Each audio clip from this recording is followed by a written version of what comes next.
Present po. Mister? Mister ba to?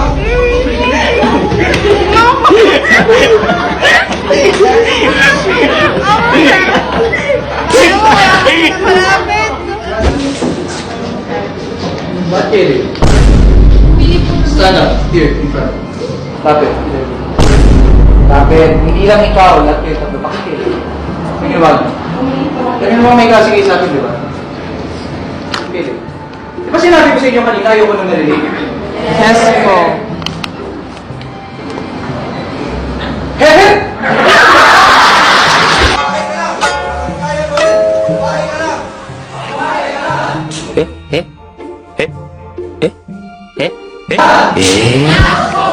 Eto na nga, first meeting ko sa mga estudyante ko at since bago akong instructor or teacher sa kanilang school, ipaprank natin sila. Let's go! I waited for a few minutes para sabihin ko ako na instructor nila, so ito na nga.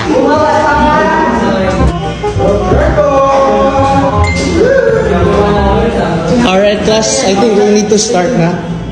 Good morning, I'll be your instructor for this subject.